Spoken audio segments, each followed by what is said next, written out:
Hello दोस्तों, आज मैं आपके सामने लेकर आया हूँ शादी में काम आने वाले सभी तरह के शब्दों की वोकैबुलरी और उनसे जुड़े हुए सेंटेंसेस। इन सेंटेंसेस और शब्दों को सीखकर आप भी अपनी इंग्लिश को इम्प्रूव कर सकते हैं और सभी पर अपना इंप्रेशन जमा सकते हैं। तो आइए जल्दी से इस वीडियो को शुरू कर लेते हैं। तो सबसे पहला शब्द है मंडप। मंडप को इंग्लिश में बोलते हैं कैनोपी। CANOPY canopy. इसे एग्जाम्पल से समझ लेते हैं, जैसे कि दुल्हन मंडप में आ चुकी है। तो इसकी इंग्लिश बनेगी the bride has come to the canopy. The bride has come to the canopy. Next is pandal. Pandal को इंग्लिश में बोलते हैं marquee. MARQUE। For example, pandal सजा दिया गया है।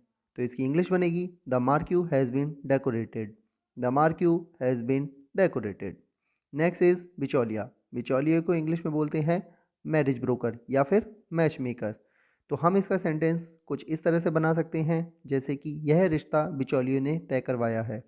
तो इसकी इंग्लिश बनेगी this relationship is arranged by the match maker या फिर this relationship is arranged by the marriage broker. Next is गांठ बांधना। तो दोस्तों, जब फेरों के समय दूल्हा और दुल्हन की गांठ बांधी जाती है तो उसे इंग्लिश में बोलते हैं tie the note. KNOT note. इसमें के साइलेंट रहेगा।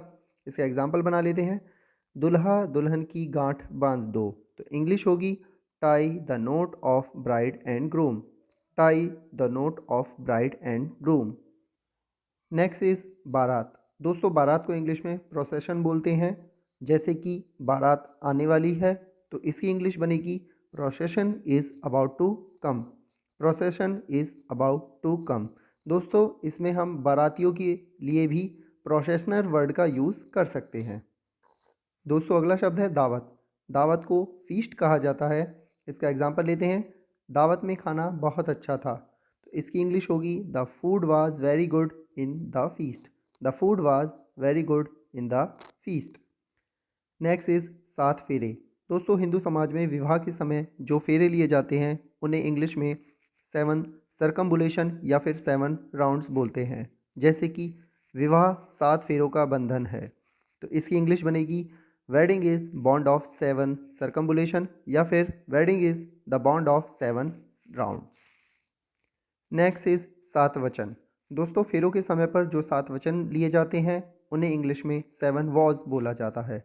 इसका सेंटेंस कुछ इस तरह से बनेगा, वर वधु ने 7 वचन लिए हैं। The bride and groom has taken 7 vows. The bride and groom has 7 take vows. Next is rath या बग्गी। दोस्तों, दूल्हा शादी के समय जिस बग्गी में आता है उसे इंग्लिश में चैरियट बोलते हैं। इसका एग्जाम्पल बना लेते हैं, जैसे दूल्हा बग्गी में बैठकर आता है तो इसकी इंग्लिश बनेगी the groom arrives in a chariot. The groom arrives in a chariot. Next is वरमाला। दोस्तों, दूल्हा दुल्हन जो आपस में एक दूसरे को वरमाला पहनाते हैं उसे इंग्लिश में गारलैंड बोलते हैं। तो इसका एग्जाम्पल बना लेते हैं, दुल्हन ने दूल्हे को वरमाला पहनाई। तो इसकी इंग्लिश बनेगी the bride garlanded the groom. The bride garlanded the groom. Next is पगड़ी या साफा। दोस्तों, इसे इंग्लिश में टर्बन कहते हैं। TURBAN turban. जैसे कि दूल्हा शादी में पगड़ी पहनता है तो इस सेंटेंस की इंग्लिश बनेगी the groom wears turban at wedding. The groom wears turban at wedding.